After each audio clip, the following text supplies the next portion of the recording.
La santidad es el rostro más bello de la Iglesia, así lo expresa el Papa Francisco en Gaudete et Exsultate. Y hoy precisamente ponemos el foco aquí, en la Delegación para la Causa de los Santos del Arzobispado. Avivar la vocación universal a la santidad por medio del conocimiento y aprecio de los ejemplos de santidad de vida y recoger todos los datos sobre cada uno de los presuntos santos o mártires de nuestra Iglesia local para la posible instrucción de sus causas de beatificación y canonización son sus principales objetivos. La santidad es para nosotros también en este año jubilar un signo de esperanza. Bienvenidos.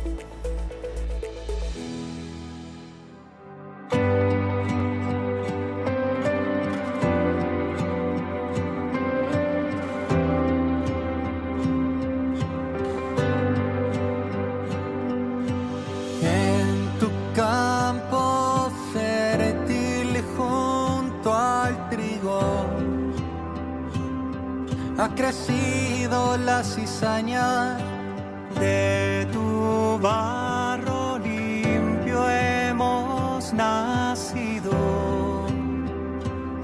pero hay mal en las entrañas de este mundo en que vivimos y estás dispuesto a esperar. Así nos quieres amar.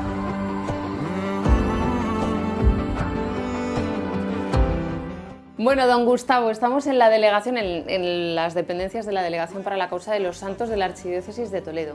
Explíquenos en qué consiste esta delegación, qué es esto de la Delegación para la Causa de los Santos.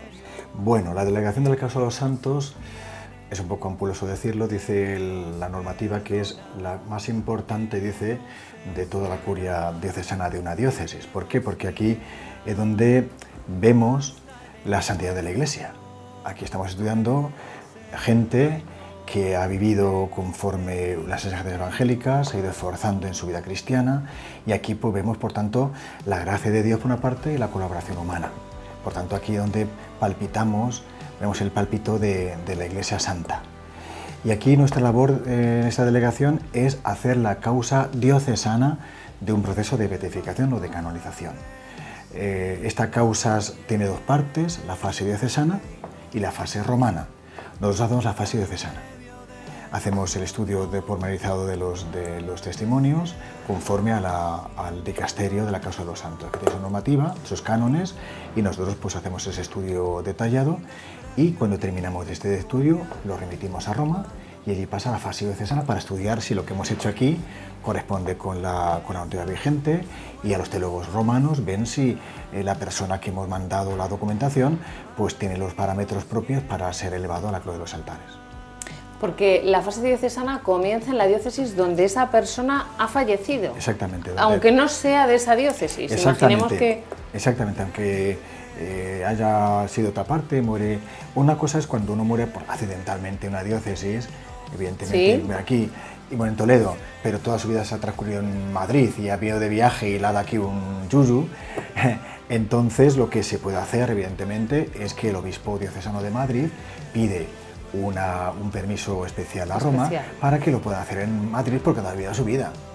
Porque ha sido de una manera accidental. Pero donde vive habitualmente, ha muerto donde vive habitualmente, es donde se realiza el estudio de la santidad de la persona. Y en estas dependencias, ¿quiénes trabajan? ¿Quiénes forman parte de la delegación? Pues, la delegación está compuesta por 3 personas, que es el delegado de la delegación, para la redundancia.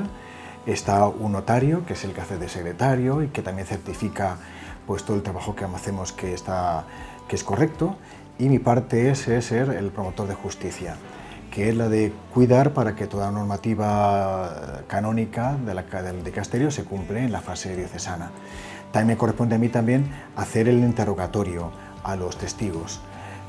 Antes de comenzar la causa se hace una comisión histórica que nos va a plantear, nos va a presentar documentación de la persona en cuestión, dónde ha nacido, su vida familiar, su vida social, en qué parroquia ha desarrollado su vida, todas las cosas, ¿no? Y de acuerdo con eso, pues yo elaboro un interrogatorio para que nos informen de cómo fue transcurrido su vida, en todos los sentidos. y vamos estudiando pues todas las virtudes teológicas y adyacentes también que tiene toda esta causa. Entonces, su papel como promotor de justicia no es hacer del abogado del diablo. No, antiguamente en la Sagrada Congregación de Roma había una figura que era el abogado del diablo, que conseguía hasta sacar, entre comillas, los trapos sucios del testigo. O sea, echar para atrás, digamos, el proceso, era el objetivo. Sí, era saber como buscar un poco el talón de Aquiles de cada santo. Sí. Sí, era bueno, pero mira, un día tuvo un arranque de cólera, por ejemplo. Era como sacar un poco, poner negro sobre blanco aquellos defectos que a lo mejor había encontrado en un santo. Y era la misión que tenían en Roma, especialmente el abogado del diablo. Y esa figura ha desaparecido ya y se ha sustituido por el promotor de justicia, que es la misión no es la misma, sino que es ver que la normativa del dicasterio se cumple en la diócesis. Vamos a empezar por el principio, ¿no, don Gustavo? Yo entiendo que partimos que para cualquier cristiano, más allá del dolor por la pérdida de un ser querido, lo que queremos es que, por supuesto, nuestros seres queridos lleguen al cielo, ¿no? Eso es indiscutible. Quizá, o no, lleguen aquí pues, muchas familias con ese deseo, con esa intención, ¿no? ¿Qué es lo que primero se necesita para poder atenderlas y para poder, bueno, pues investigar sobre un posible caso o de un proceso que se pueda abrir? En primer lugar, tú lo has dicho anteriormente, que todo candidato tiene que ser al que se haya fallecido en la casa del padre, y se deja 5 años entre su muerte y el comienzo del estudio de las virtudes o del martirio, de los caminos. Ahora, si quieres, hablamos de los caminos que hay, que la Iglesia provee para alcanzar el nombre de santo canonizado. Entonces, pues, en esos 5 años, pues las familias o pues una congregación religiosa o una parroquia va recogiendo toda la documentación que tenga sobre la persona en cuestión, que ha dejado un pozo cristiano profundo. Ha llamado la atención porque era más católico que nadie, era más humilde que nadie, era más caritativo que nadie, unas virtudes que sobresalen de lo común, y eso dejaba a la gente, pues ha dejado a la gente con un pozo de choque respecto a nuestra vida un poco más mediocre que tenemos. Pues una persona que vive así pues ha dejado un pozo de admiración de cómo vivía su vida cristiana. Entonces, en esos 5 años, como digo, pues los familiares o una congregación religiosa, una parroquia, va recogiendo la documentación de testimonio, de escritos de a lo mejor de esa persona, de lo que hacía, y todo eso lo aporta al obispo diocesano. El obispo diocesano tiene una labor aquí fundamental, como juez, digamos, diocesano de la causa, es que da pie o no da pie a que se abra la causa. Él tiene que estudiar la documentación, ver si tiene musculación suficiente, si tiene pozo grande para abrir o no abrir la causa. Y eso pues, a veces nos pide consejos aquí a la delegación, entre que todos pensemos con él, pero él tiene la última palabra a la hora de abrir o no abrir una causa. Cuando ve que hay como digo, musculación, ve que hay una musculación profunda. Y entonces ya comienza el proceso. O sea, tiene que ser con su... Primero, con el beneplácito suyo, pedir a la Santa Sede nihil obstat, de que no hay ningún problema para que se abra esa causa, y ya comienza el proceso, como decía antes, pero se empieza ya estudiando históricamente a la persona, o sea, una comisión histórica, donde se nos traen la partida de nacimiento, de función, si hay algún libro escrito sobre él, si hay escritos por parte suyo, si hay grabaciones de pláticas o de consejos, meditación, lo que sea, todo eso nos lo traen, y ya conforme a eso ya el señor arzobispo, en este caso de Toledo, pues se comienza la causa, él elige un tribunal compuesto por el delegado, el notario y el promotor de justicia, y ya pues hacemos la interrogación, hacemos un acto solemne en el Salón de Concilios, abriendo la causa públicamente, y ya pues hay un tiempo donde empezamos ya a citar a los testigos que nos ha presentado la postulación de la causa, y ya empezamos a preguntar, a recoger, a interrogar. Apretamos mucho aquí, todo hay que decir con cariño, pero tenemos que apretar mucho porque hay que hilar fino, porque la Santa Sede, pues el dicasterio nos pide pues con mucho detalle muchas cosas. O sea que una familia puede venir aquí con una intención, hay cierta fama de santidad, pero una cosa es que corrientemente, más que una familia, corrientemente lo que hace es un grupo de fieles o una congregación religiosa, porque una hermana del convento ha sobresalido en su vida, uno sacerdote ha sobresalido en la vida sacerdotal, y esto corrientemente pertenece a una asociación religiosa. Un asociación religiosa también puede ser que un miembro de una asociación religiosa católica, de laicos, por ejemplo, pues dice, ha sobresalido en el cumplimiento de nuestra normativa y queremos que esto se conozca y que se presente como ejemplo para los demás cristianos. Y entonces, pues, corrientemente, como digo, es una familia religiosa, una familia de una asociación de fieles laicos que se postula como, se presenta como parte actora. Esta parte suena un poco feo, la parte actora, canónicamente la persona jurídica que es la que está moviendo este proceso, que presenta este candidato, tiene que presentar también un postulador, es decir, uno que esté en relación con el tribunal, porque va a presentar los testigos y va a presentar todas las cosas, las personas que quieren que interroguen, que han conocido al siervo de Dios, que la han conocido, que la han tratado, y entonces nosotros pues los interrogamos, como te digo, siguiendo la normativa del dicasterio y de la documentación que no hemos recibido de la comisión histórica. Y ahí estamos así, y luego pues cuando ya tenemos todos los documentos, todos los testigos que nos ha presentado la postulación, la delegación, de hecho, suele elegir siempre a otras personas que no han presentado ellos, que son de oficio, que decimos nosotros. Es decir, pues, personas que a lo mejor han aparecido en los distintos testimonios, ha aparecido una persona por ahí lejana que han hablado, pero que no la han presentado como testigo, pues la solemos citar también para complementar todas las visiones sobre el siervo de Dios. La palabra siervo de Dios se aplica, ese título, a la persona que ya se ha abierto el proceso. No tiene una connotación canónica ni devocional, sino que es un nombre que se utiliza a aquella persona que se comienza el proceso canónico. Siervo de Dios, luego venerable. Luego ya si esto prospera, cuando esto se manda a la Santa Sede, y allí en la Santa Sede pues abre la caja de nuestra documentación, ven todo eso, si está conforme al derecho, que esperamos que sí, nunca nos han dicho nada en contra, pero ya de los teólogos ahí a estudiar, si ciertamente, si es por ejemplo es el proceso por virtudes heroicas, tienen que ver en Roma, si ciertamente son virtudes heroicas. Si es por causa de martirio, si el martirio ha sido auténtico. El martirio no es que no haya muerto, sino que ha muerto por odio de la fe, y que la persona, el mártir, ha perdonado incluso a sus deudores, a los que la han martirizado. Hay otro camino nuevo que Papa Francisco ha inaugurado, que es el de ofrecimiento de la vida, de la propia vida. Que hay una causa nueva, que es un proceso nuevo que está abriendo, y ahora pues que hay gente ya que en ese proceso. Por ejemplo, me pones esa cara un poco rara. Sí. Por ejemplo, pues San Maximiliano María Colbe, a lo mejor sí, se cambió por un padre de familia. Ahora mismo, pues ese camino hubiese transcurrido por aquí, quizá. Se metió en el camino del mártir, pues no había todavía este camino nuevo de la ofreciendo de obras. Pero hay casos, ahí no puedo decirte, pero hay gente que pues ha hecho ese intercambio. Por ejemplo, podría ser el caso ¿os acordáis vosotros del caso del chico del monopatín? Sí. Por ahí, no sé si por ahí podría ir por ese camino, por ahí. No conozco la causa, sí que está abierta, pero quizá la causa puede ir por allí.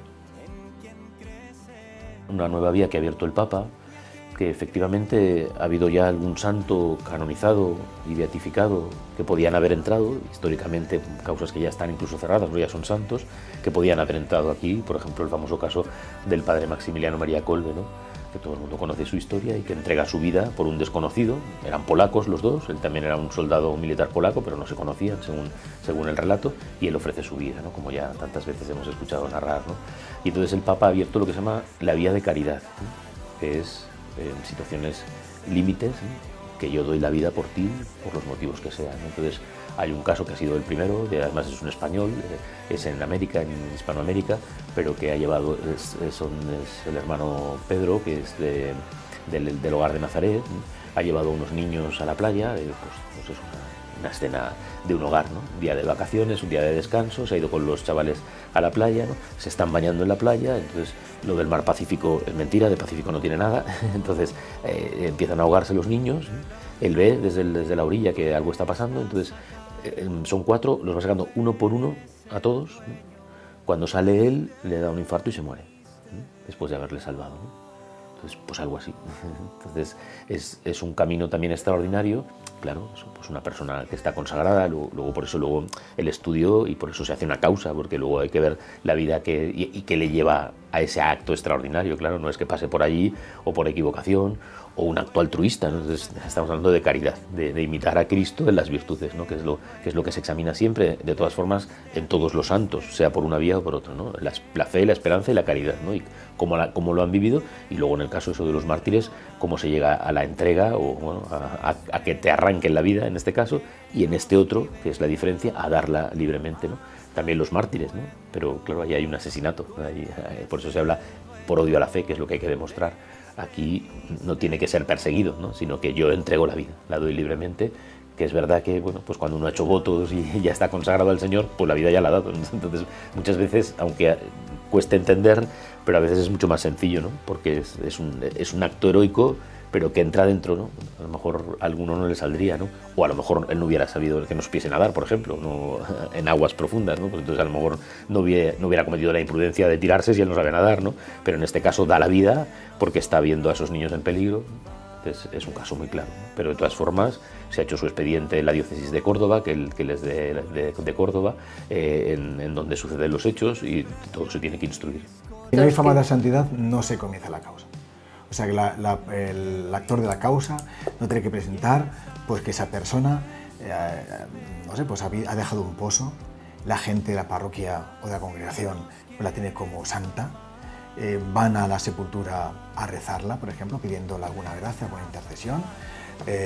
La gente ha guardado recuerdos de su vida porque le tiene como santo. Es decir, hay una fama que le precede, y eso ya no le tiene que ir al arzobispo, que tiene que estudiar con todos los datos que recibe y ver si es oportuno abrir la causa. Y para eso tienen que pasar 5 años. 5 años. Hay casos en que se ha adelantado. Pienso en San Juan Pablo II. Ahí estaba. Pienso en Santa Teresa de Calcuta. Yo creo que también se adelantó la apertura. Creo recordar también. Hay casos que son tan notorios porque la gente... Santo súbito. Santo súbito, porque en la antigüedad, fijaos, en la antigüedad, ahora que tenemos el proceso actualmente, pero antiguamente pues era por aclamación popular. Por aclamación popular. Así. Así, el pueblo se ha dado cuenta que no había ni una comisión no histórica, ni un trabajo de un notario, ni un promotor, nada. Pero luego pasó el tiempo, sí, pues se fue viendo que era necesario, porque había gente que a lo mejor que promovía un santo, no porque lo fuese, sino que estaba promoviendo artificialmente una santidad. ¿Por qué? Porque a lo mejor en tal duque quería que su hijo fuese santo. Claro. Entonces, ante todo esto, presión, pues ya la Iglesia fue creando los distintos tribunales para evitar que esto fuese contaminado por los intereses que no fuesen eminentemente religiosos.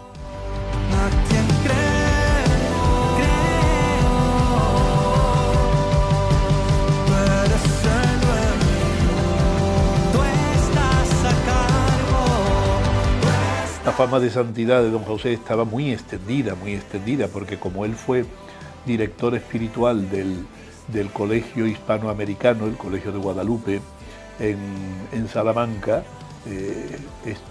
fueron muchos sacerdotes sudamericanos de la OXA los que se dirigieron espiritualmente con don José en aquella época.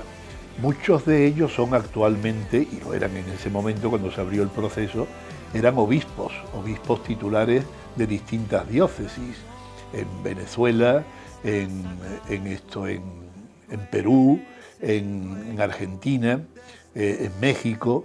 O sea, había un número considerable de obispos que precisamente en su ministerio episcopal habían promovido mucho de la doctrina y de la enseñanza de don José Ribera en la formación sacerdotal, y ellos mismos en su propia vida sacerdotal han reconocido públicamente cuánto le debían a la dirección espiritual de don José Ribera. Por tanto, la fama de santidad es lo que hace que se ponga en marcha ese proceso de canonización. Siempre tiene que partir de ahí. Si no hay fama de santidad, no se puede provocar la fama como un artilugio, sino que es algo que se recibe. O sea que digamos, así lo dice la Iglesia, ¿no? El sensus fidelium, ese olfato que tienen los fieles de la Iglesia que captan dónde está la acción del Espíritu Santo.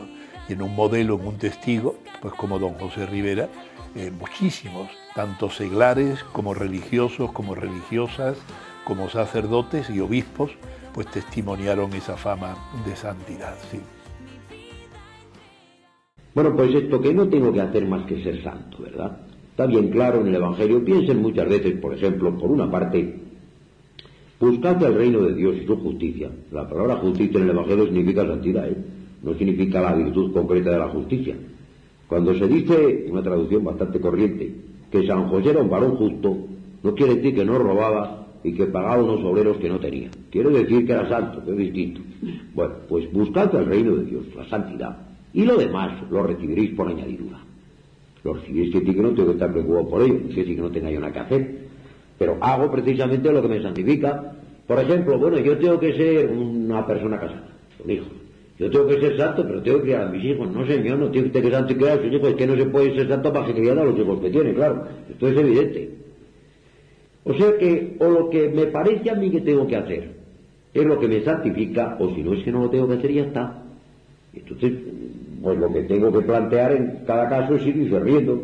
Esto realmente es lo que Dios me da para ser santo. Si me lo da, pues entonces no son dos fines. Es el único fin de llegar a la santidad que se realiza haciendo a lo cual tarea. Y si no, pues es que no la tengo que hacer y ya está, porque santo sí que tengo que ser. Me acuerdo que una de las, y siempre lo he comentado, ¿no? Una de lo que sí nos aconsejó el postulador, ¿no? Pierdomenico Volpi, que es el que le tenemos, de postulador, nos comentó lo siguiente: lo principal y lo más importante para este proceso era que había que difundir la fama de santidad de Antonio Rivera. Estamos hablando que un periodo muy largo, ¿no? que Antonio Rivera sí que estaba en el recuerdo, pero de los mayores. Y te das cuenta que hablando con personas mayores, pues le seguían teniendo mucha devoción, y le siguen teniendo devoción, por supuesto, ¿no? Pero había que ir y tocar pues a la juventud, a los jóvenes, ¿no? Y entonces durante ese tiempo pues nos hemos dedicado pues a difundir esa fama de santidad, y que es curioso porque esa fama de santidad de Antonio Rivera no se le conocía en Sudamérica y se le conoce ahora, o en zonas o en países de Europa, ¿no? Y se le conoce. Y muchas diócesis de España también se le conoce a Antonio Rivera, O incluso me han llegado de Filipinas sacerdotes que están allí pidiéndome que le mandase pues documentación, algún libro, estampas de Antonio Rivera, ¿no? Y por supuesto en Roma, en diócesis también de Roma, pues sacerdotes me han escrito y se le ha mandado esa documentación de Antonio Rivera. Es decir, que la fama de santidad de Antonio Rivera sigue viva, ¿no? Y entre los jóvenes que no lo conocían, pues mucho más, ¿no? Y sobre todo se le conoce más a Antonio Rivera cuando, gracias a todo el proceso, cuando nos dijo el postulador una de las cosas también principales, porque estaba enterrado Antonio Rivera en el cementerio de aquí de Toledo, ¿no? Virgen del Sagrario, me parece que se llama,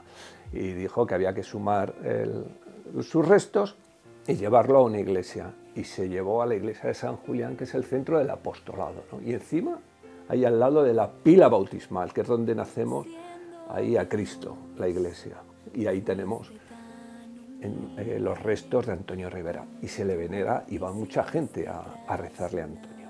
Rechazado, siendo Dios, tomaste mi lugar, cargaste en tu sol. Martín Tereso, con este nombre tan peculiar, pues nació en Sonseca en el año 1920, el día de San Martín, por ahí el nombre de su santo patrono, el día 11 de noviembre. Estudió en el seminario de Toledo, en el seminario menor, el seminario mayor, en los años difíciles de la Segunda República, de la Guerra Civil, manteniendo la vocación y ya siendo estudiante en el Seminario Mayor, dentro de su vocación al estado sacerdotal, la vocación sacerdotal, descubre una nueva vocación, muy marcada por la presencia en el seminario diocesano de los sacerdotes operarios del Beato Manuel Domínguez del Sol, que se dedicaban, su carisma es dedicarse a la formación de sacerdotes.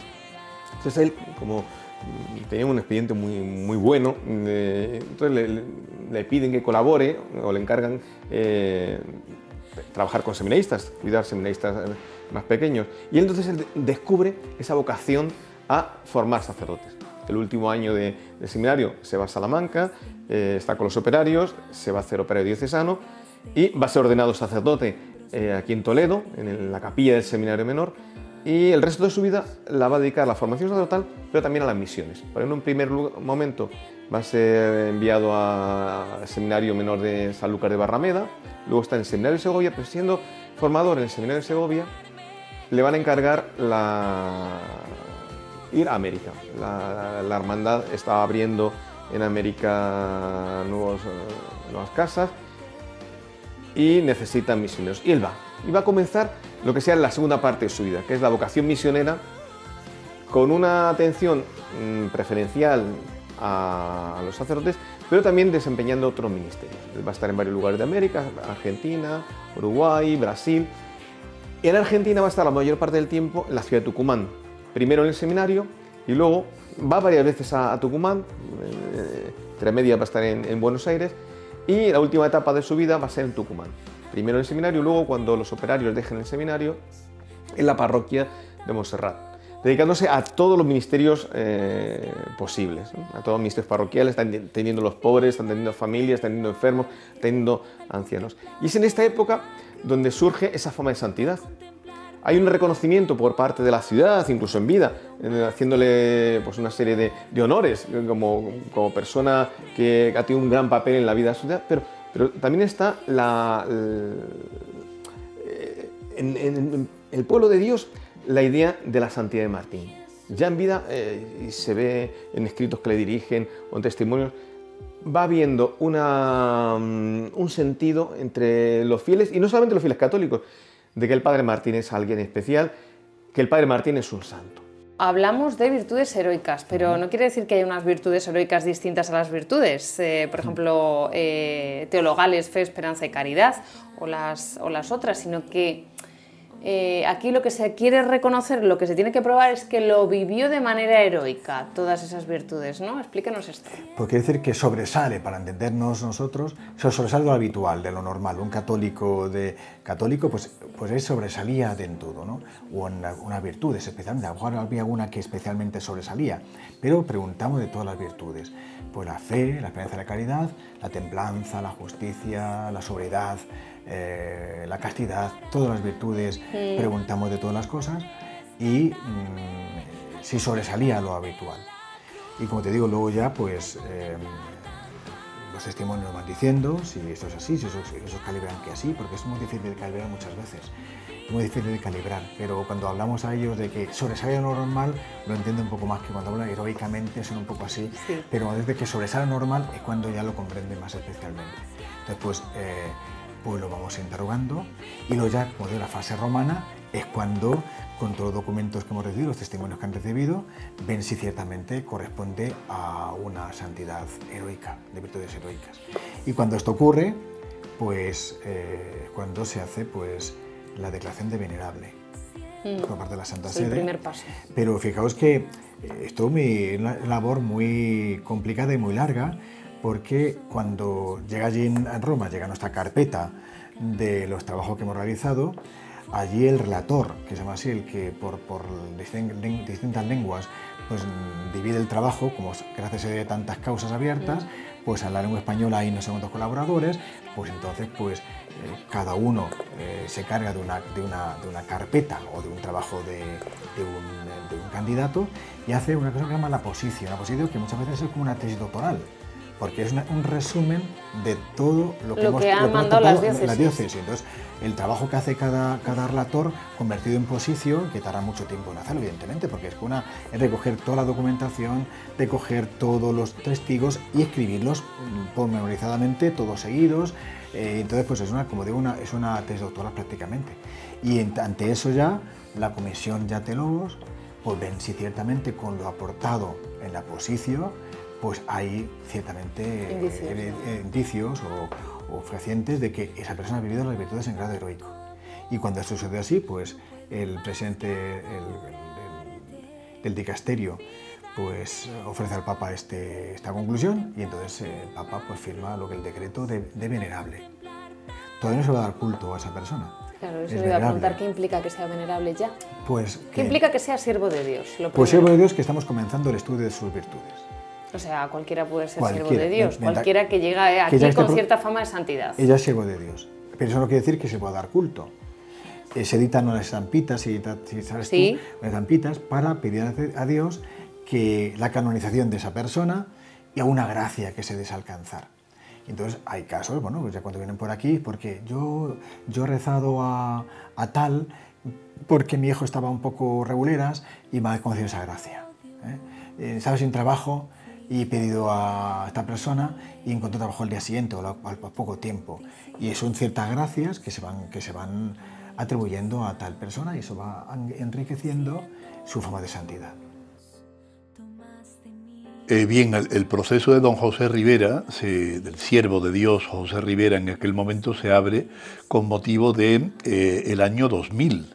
El año 2000 el Papa Juan Pablo II, San Juan Pablo II, promovió y solicitó a todos los episcopados del mundo que promoviesen en sus diócesis causas de canonización de santos de la última etapa del siglo XX. Y de tal manera que uno de lo que el Papa Juan Pablo II quería era que la santidad se convirtiese como en el signo, el foco, la luz que ilumine el tercer milenio. Entonces, teniendo santos recientes, es una manera como de decir que la santidad no ha pasado de moda, por supuesto, pero que además la santidad está vigente en la Iglesia y que son los santos los que realmente mueven a la Iglesia en el tiempo, en la historia, ¿no? Es el Espíritu Santo, pero suscitando santos en la Iglesia.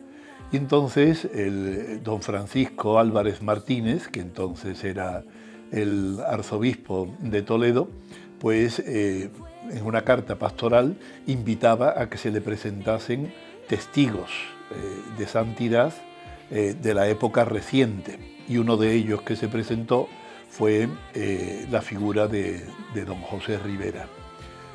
Fue así, fue el mismo arzobispo, obedeciendo a esa indicación del Papa, el que lo promovió, y entonces se le presentaron las noticias que había de la fama de santidad de don José Ribera.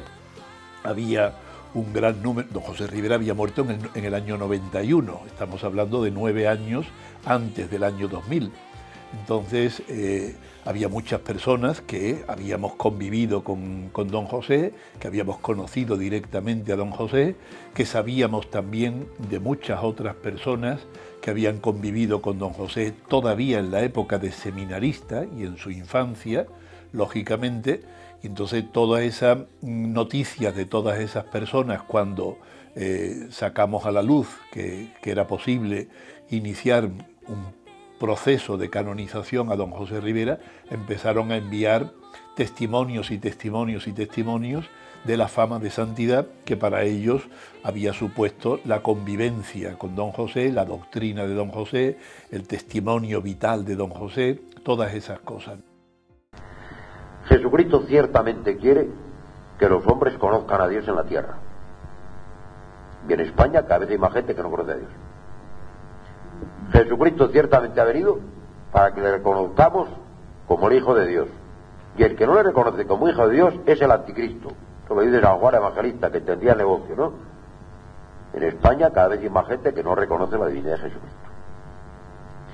Jesucristo quiere que se guarden una serie de normas morales que brotan de la caridad y están contra el egoísmo. En España cada vez hay más gente, menos gente que la guarda. O por lo menos cada vez más gente que la guarda, proporcionalmente. Pues si esto no es ir peor. Y Jesucristo ciertamente quiere que la gente pertenezca a la Iglesia en la tierra de la manera más perfecta, y cada vez hay menos gente. Entonces, no reconocer que las cosas están mal. Ahora, entonces, deseamos que estén mejor. Ya digo, para no alargarme y no distinguir, esperamos que estén mejor. Que deseamos con confianza que estén mejor.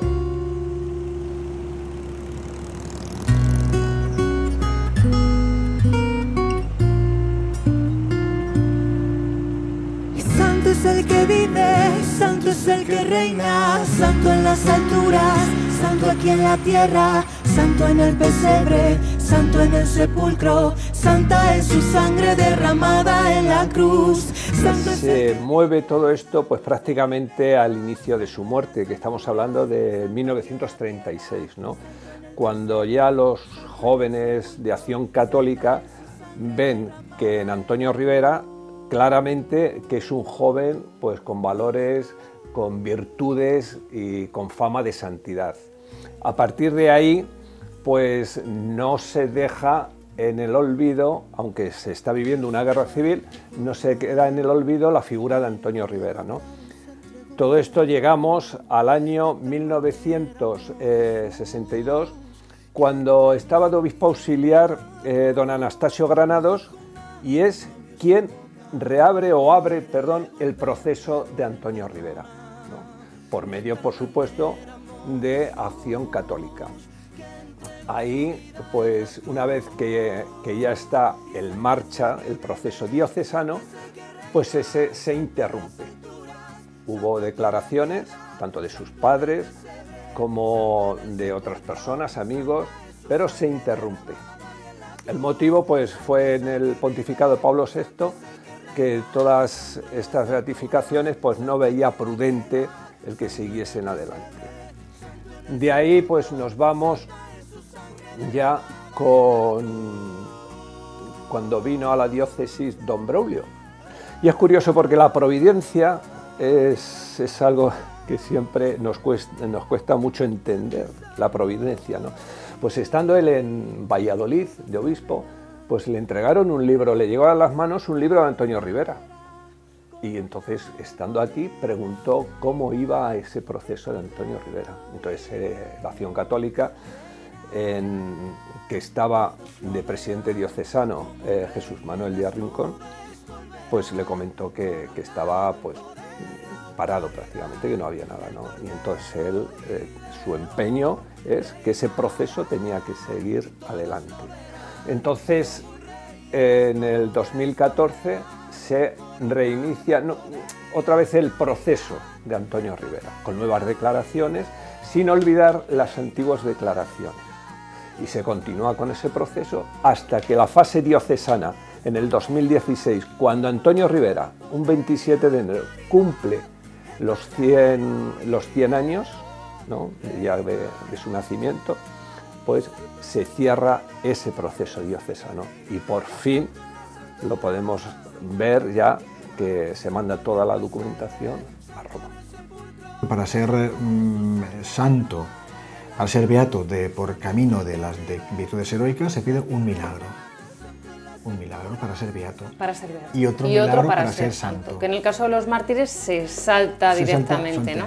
Pero claro, el martirio, yo que he tenido yo en mano un aposicio de unas hermanas mártires, pues hay que demostrar que esas hermanas fueron matadas por odio fidei, no porque le cayeran mal a la vecina, sino porque por odio de la fe, porque ellas representaban unas virtudes que a ellas les rechinaban y odiaban lo que significaba la presencia de las hermanas en el pueblo, por ejemplo, en el convento, y la mataron por eso. Y ellas, a su vez, pues perdonaban a los que los martirizaban.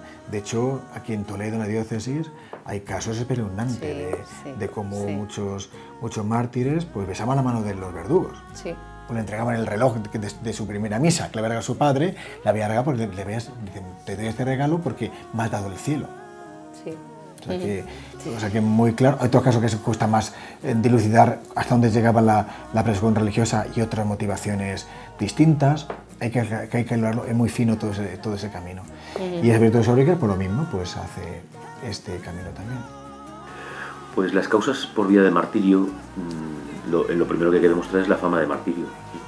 Entonces, es verdad que, por ejemplo, la causa que se ha hecho aquí, que se instruyó en el año 1986, del Beato Oliverio y compañeros mártires, pues si se compara con otras causas, pues es un tomo, la posición, lo que se llama, ya el trabajo final, pues es un tomo no muy grande para 13 personas, ¿no? Porque lo que se trata sobre todo es de buscar testigos, si los hay, porque claro, también hay causas antiguas de mártires donde ya está todo el mundo muerto, porque se hace siglos. De hecho, hay una gran beatificación de casi 1000 personas en el pueblo de Otranto, en Italia, por tema de entrada de musulmanes y pasar a toda la población, y está casi toda la ciudad beatificada, ¿no? Nombres, apellidos, porque luego cada expediente tiene que ser el suyo, ¿no? Pero eso, cuando es un martirio general, por ejemplo, si son 20 personas que han matado juntas, se han asesinado juntas en un sitio, pues todo eso lo facilita, ¿no? Pero en principio son todo una causa por causa, y se trata de descubrir que verdaderamente, pues lo que hemos hablado en tantas ocasiones en radio y en televisión, ¿no? Pues que se pueda demostrar que ha sido por motivos de fe, ¿no? Entonces el título que en Roma se le da es In odium fidei. Esta persona ha muerto en persecución religiosa por odio a la fe, ¿no?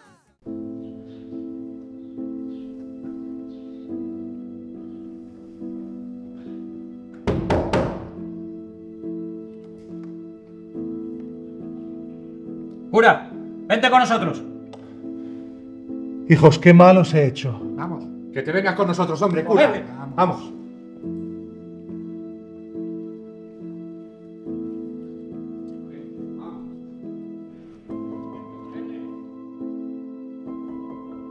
Venga, vamos. Vamos. No te pares. Venga, rápido. No te pares. Haced conmigo lo que queráis, pero ya no puedo más. ¿Qué pasa? Vamos. Venga, hombre. Ya está. Vamos. Tomad. Es la última limosna que puedo daros. ¿Esto? Cascales, nosotros no podemos matar a este hombre.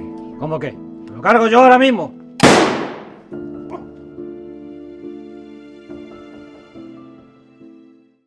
Ha hablado usted de tiempos y de que, bueno, pues esto no es... es un proceso que lleva mucho tiempo, mucho estudio, mucha investigación, muchas horas de trabajo. Yo no sé si ahora, en los tiempos en los que vivimos precisamente, ¿no? Con todos los avances que existen y la cantidad de información, de documentación, incluso audiovisual, de vídeos, de fotografías, de documentos escritos y demás, esto agiliza los procesos. Lo hemos vivido recientemente con Carlo Acutis, que de poco, si Dios quiere, pues será ya canonizado, ¿no? Ha mencionado también a San Juan Pablo II, ¿no?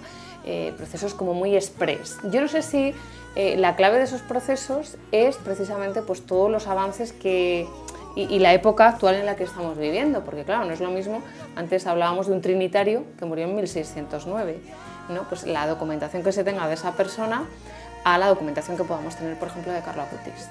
Eso es verdad, pero también porque Dios quiere, la Iglesia considera, el dicasterio y la teología de la Iglesia considera que cuando Dios quiere que una persona sea canonizada o beatificada, su segura garantía es un milagro.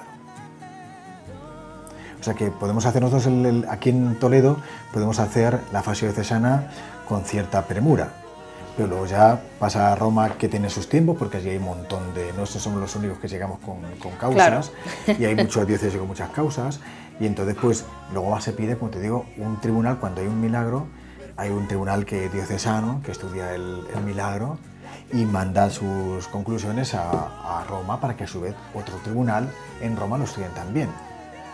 O sea que es, por una parte es más fácil porque tenemos muchos medios, hay las radiografías que nos hacen las cosas, pero es más complicado también porque hay tantos medios y tantos estudios que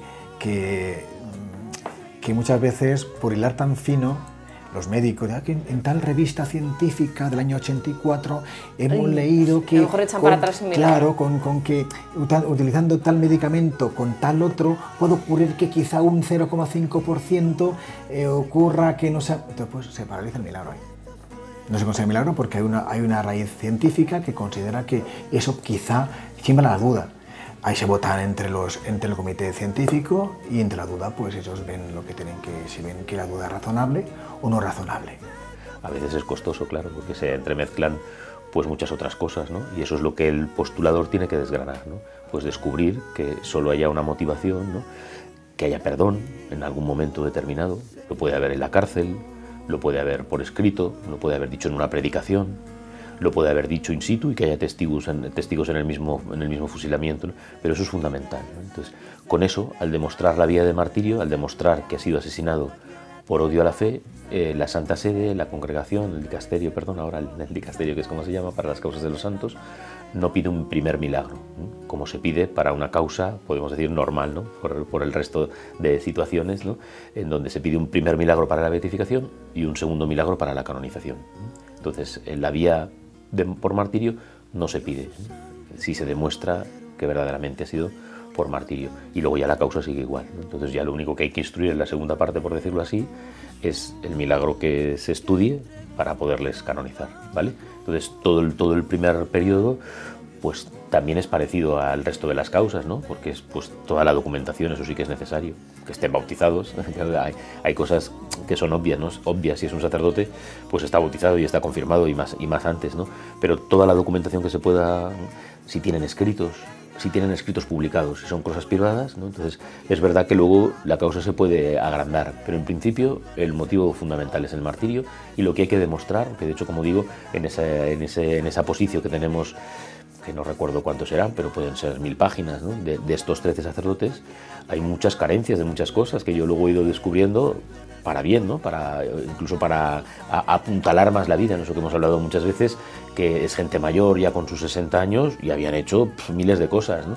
Pero el motivo de la beatificación es porque les mataron, ¿vale? Luego lo otro, pues evidentemente pues lo lógico es que fuese un buen sacerdote, que hubiera trabajado en obras de caridad, predicaciones que tuviera, libros que podía haber publicado, ¿no?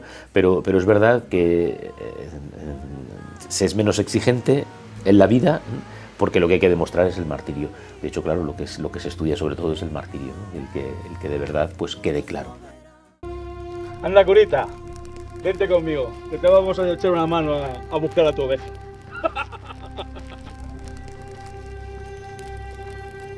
¡Vamos! ¡Venga, rapidito! Camina, venga, que no tenemos toda la noche. Ponte ahí en la tapia. Ahí, quietecito, ¿eh? Ponte ahí. ¿Puedo preguntar quién me va a disparar? ¿Y a ti qué más te da? Pues uno de nosotros. El primero que apriete el gatillo. Me gustaría besarle las manos, en señal de perdón y agradecimiento por el regalo de llevarme esta noche al cielo. Pero dice regalo. Dice regalo. ¿Regalo? Anda, calla la boca. Cállate. Cállate de una vez. En ese caso, quisiera daros yo el regalo, el último regalo en esta vida.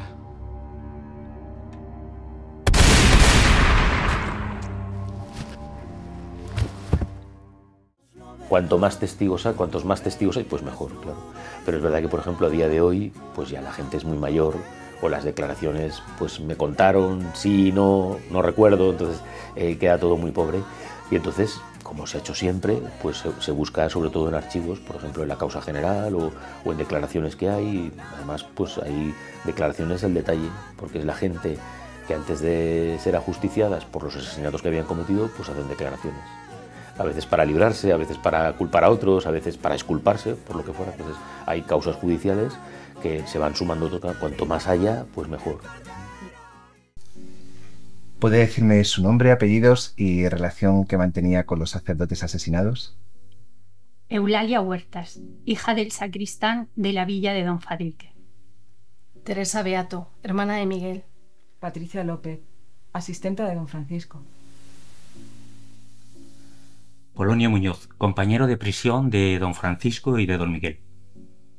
Antonio Huertas, compañero de prisión de Don Miguel. Lope Gómez, compañero de prisión de Don Miguel.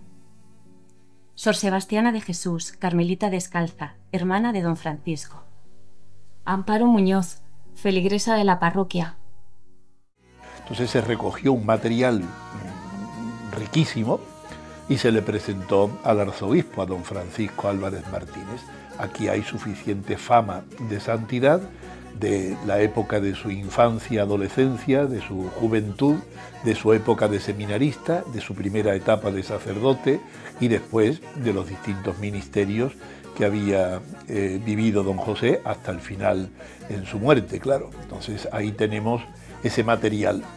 Lógicamente se pidieron ya las normas canónicas que se requieren, se pidió a las diócesis limítrofes, a la diócesis de Toledo, se pidieron noticias de si había algo que fuese un óbice, una cortapisa, un obstáculo para promover, si hubiese alguna cosa de alguna fama o algún delito que impidiese la causa de canonización.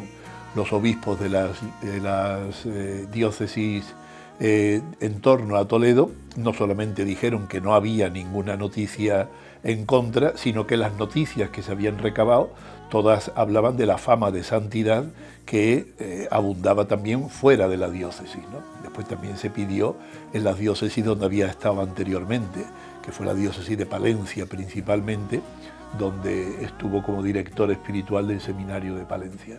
Entonces, en ese momento fue cuando se promueve la causa de canonización de don José. Estamos hablando en torno al año 2000, precisamente, cuando el Papa había hecho esa convocatoria, y en el año, la apertura del proceso de canonización se hace precisamente en el año 98. En el año 96, el arzobispo en el año 1996 el arzobispo hace esa convocatoria, y en el año 1998, 2 años después, cuando ya se había recabado toda esa información, es cuando se abre el proceso de canonización. Normalmente hemos heredado documentación. O sea, hay que agradecer, que os lo he dicho muchísimas veces, a todos los sacerdotes, muchos religiosos, que trabajaron pues en los primeros años en la recuperación de los cuerpos. Ahora, por ejemplo, en el Padre Nuestro estamos publicando dónde venerar a los que ya están beatificados, porque a veces se desconoce, ¿no? Pues en tal iglesia están los cuerpos, ¿no? Ahora publicamos en Consuegra, que en la iglesia de Santa María, además están en el altar, es una oquedad que hay, entonces no se ve desde fuera, hay que saberlo, ¿no? No los tienen escondidos, pero se buscó ese sitio porque era en el altar, ¿no? Pero eso, que se puedan venerar allí, 4 hermanos de la Salle que ya están beatificados en el 2007, ¿no? Entonces, pues todo ese trabajo que se hizo de recuperar los cuerpos, ¿no? Ahora he estado trabajando también en la iglesia de los Padres Carmelitas aquí en Toledo, pues en el altar mayor están 14 de los 16 cuerpos, ¿no? Pues el trabajo que hicieron para ir al cementerio, para ir a buscar testigos, mire que ese pantalón se lo compré yo, que esa ropa se la di yo, ¿no? Entonces todos esos testigos, tampoco con palabra juramentada, pero bueno, pues eso, pues se hacía un documento y se firma y ya está. Quiero decir que luego tampoco, si hay un notario, mejor. Si hay alguien, un abogado, un juez, un notario, pues mejor. Pero pues delante del religioso, pues yo soy Pepe Pérez, que me encargo de esta causa. Esta señora tuvo a este sacerdote recogido en su casa, él le dio la ropa de su esposo, por ejemplo, me lo estoy inventando, pero por ejemplo, y de llevarla a la mujer, uno de los casos dice que la mujer consintió en ir al cementerio, cuenta que era enero, que llovía a mares, ¿no? Y ir al cementerio para ver el cadáver y decir, estos pantalones eran de mi marido, se los dejé yo para que pudiese vestirse porque no tenía ropa, por ejemplo, ¿no? Entonces, todo eso se hizo muy bien al principio, que era cuando había que hacerlo, me refiero al principio, porque era como en los primeros años, ¿no? Cuando se levantan todas las fosas comunes y cuando se recuperan todos los cuerpos, por ejemplo, en ese campo, ¿no? Y luego a partir de ahí, pues toda la documentación, porque por ejemplo, casi todos los, ahora lo digo de memoria, pero los 16 carmelitas de Toledo eran de fuera, con lo cual tienes que ir a las diócesis, pedir las partidas de bautismo, a veces en la congregación, en este caso en el Carmen, las profesiones, todo. O sea que la documentación hay que recogerla toda, ¿no? ¿De acuerdo? Entonces, aunque tú tengas clarísimo que lo matan y tienes la declaración del que le ha matado y por qué, pero antes hay que hacer toda esa recuperación de documentación, que claro, cuando es el proceso de una persona, claro, pues por ejemplo, ahora San José María Escriba de Balaguer, ¿no? Pues una vida larga, y un hombre que ha llegado a mucho, que ha estado en muchos sitios, que ya tiene imágenes en vídeo, que tiene mucho escrito, ¿no? Pues se tarda mucho, claro, en hacer una causa. Madre Teresa de Calcuta, ¿no? Entonces está muy clara como la santidad, pero todo eso hay que estudiarlo, ¿no? Y Y esa primera parte recoge toda la vida, como digo, en donde se puede demostrar las virtudes, ¿no? Y hay apartados para pues desglosar todo eso, ¿no? Y luego pues mucho trabajo de archivo, claro, que ahora pues en este bendito tiempo, como te he dicho también otras veces, con el tema de internet, pues desde casa puedes echar horas y horas porque está todo muy en archivos en internet, que es fácil de encontrar, que antes había que ir allí, encontrarlo, ¿no? Pero como ese trabajo se ha ido haciendo durante décadas de escanear documentación, la mayoría pues se puede encontrar muy fácilmente, ¿no? Y entonces, pero claro, pues hay que saber, por ejemplo, ahora hay una vía muy buena que la favorece ni más ni menos que Rodríguez Zapatero con la Ley de Memoria Histórica del 2009, cuando se sube toda la documentación de todo, y entonces al subir todo, pues ahí están todas las fotos de todas las iglesias quemadas, que las hacía el gobierno de Franco y que se almacenan, pero claro, son fotografías, quiero decir, eso es clarísimo, no hay ninguna duda. Las declaraciones, pues algunos dicen que las declaraciones, como son juicios que hace el gobierno de Franco, pues que están como limitadas en la libertad, ¿no? Bueno, ya digo que muchas veces era porque se chivaban unos de otros. En Madrid, por ejemplo, aquí no tanto, pero en Madrid, por ejemplo, hay una barbaridad de declaraciones de porteros, a favor y en contra de porteros, de porterías, de casas de porterías, ¿no? Es decir, a tal hora, ¿no? Gente que lo apuntaba. Este sacerdote, este seglar, por ejemplo, que trabajaba en el cementerio, es que él va poniendo señales para dejar donde deja cada cuerpo. Entonces, por eso es muy fácil recuperarlo. Entonces, en Consuegra, el que llevaba el camión era católico, era de la parroquia, pero entonces no había tantos camiones. Entonces, a punta de pistola le obligaban a cargar a la gente, entonces él se quedaba en la caja del camión y ahí lo veía todo. Pues luego, a lo mejor, iba escribiéndolo o luego hacía declaraciones, ¿no? Entonces, es un tamaño de documentación muy importante. Sus siervos brillarán, veremos cara a cara a nuestro Rey y Dios, por siempre alabaremos al que es nuestra porción, Jesucristo, Hijo del Padre, bendita Trinidad.